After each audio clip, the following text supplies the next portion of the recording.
Diam-diam, si Ucup Mansur mau menjual rumah dan aset tanahnya, untuk menutupi utang para wali santri yang tidak membayar di Daku Quran. Apakah ini awal dari kebangkrutan si Ucup Mansur? Namun sebelum lanjut, bisalah kalian tekan tombol subscribe terlebih dahulu, dan tonton videonya sampai habis agar kalian tidak setengah-setengah dalam mendengarkan berita. Oke, kalau sudah mari kita lanjut. Si Ucup Mansur akan menjual rumah dan aset tanahnya yang ada Ketapang, Tangerang, Banten. Si Ucup Mansur beralasan, kalau penjualan rumah dan aset itu untuk menutup utang wali santri di Pondok Pesantren Darul Quran yang mencapai 20 miliar rupiah. Selain itu, dana penjualan rumah dan aset juga akan dipakai untuk proses initial public offering, IPO, sejumlah perusahaannya. Proses penjualan rumah dan tanah itu beredar dalam pesan di sejumlah grup WhatsApp wali santri dan ekosistem Darul Quran sejak beberapa pekan lalu. Dua sumber yang dikutip cerita para bintang dari artikel solopos.com di internal Darul Quran yang membenarkan adanya penawaran rumah dan tanah tersebut. Iya benar, memang beredar di grup-grup wali santri. Dari Ustaz Yusuf Mansur, ucap sumber yang meminta dirahasiakan namanya itu, beberapa hari lalu.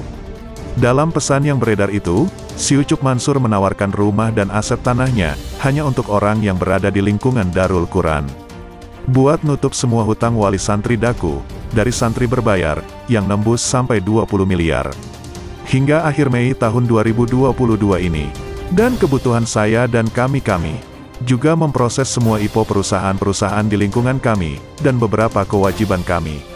Kami memutuskan untuk menjual rumah kami, yang ada rooftopnya itu, hehehe, dan kolam-kolam ikan, berbagai pohon, kolam renang. Yang sering saya instagramin, hehehe. Plus menjual semua aset tanah, seluas kurang lebih 4 hektar di sekitar pesantren Daku Pusat. Lengkap dengan konsep bisnis properti berbasis pesantren. Kami juga menjual 4 gedung kami, yang sedianya untuk gedung training atau seminar, dan guest house Daku. Semuanya, yang punya potensi dan keinginan beli, hanya diperuntukkan untuk wali santri dan ekosistemnya. Bukan dijual untuk umum juga. Agak nggak rela jika yang memiliki ini nanti, bukan yang ada sambungannya dengan visi misi Daku selama ini. Bismillah, ini jual, bukan minta, ucap Yusuf Mansur dalam pesan WhatsApp tersebut. Si Ucup Mansur mengungkapkan, bahwa banyak santri berbayar yang keluarganya tidak membayar kewajiban, sejak 2008. Si Ucup Mansur mengklaim, kalau ia sudah memutihkan kewajiban santri yang menunggak bayar itu, senilai 60 miliar rupiah meliputi biaya makan, kebutuhan belajar dan lain-lain.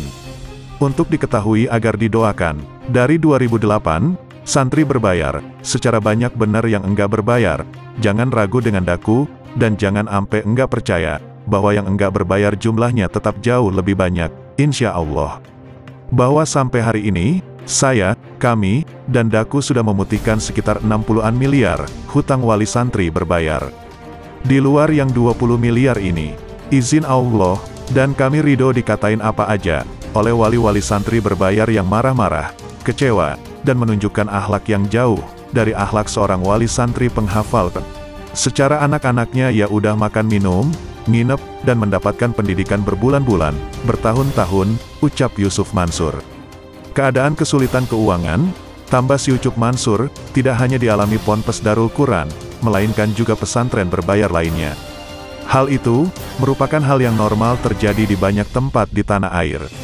Kesulitan ini juga dialami oleh pesantren-pesantren berbayar lainnya. Dan ini berdampak kemana-mana, ke honor semua yang berkhidmat di Daku, ke kualitas pendidikan, kualitas sarana prasarana, bahkan makan minum santri sendiri. Dan ya enggak apa-apa, penjualan aset ini, untuk semua yang enggak bayar itu juga, lalu anak-anaknya bisa masuk kembali ke Daku. Tapi semua jadi normal, sehat, silakan dipikirkan. Ditambah memang keadaan saya, si Ucup Mansur. Kalau lagi sehat dan gagah keuangan dan lain-lain, perkara ini kecil sekali. Sangat kecil, ucap Yusuf Mansur lagi. Selanjutnya, bagaimana pendapat kalian guys? Berikan jawaban kalian di bawah kolom komentar dan jangan lupa, like, comment, and subscribe, serta nyalakan lonceng notifikasi.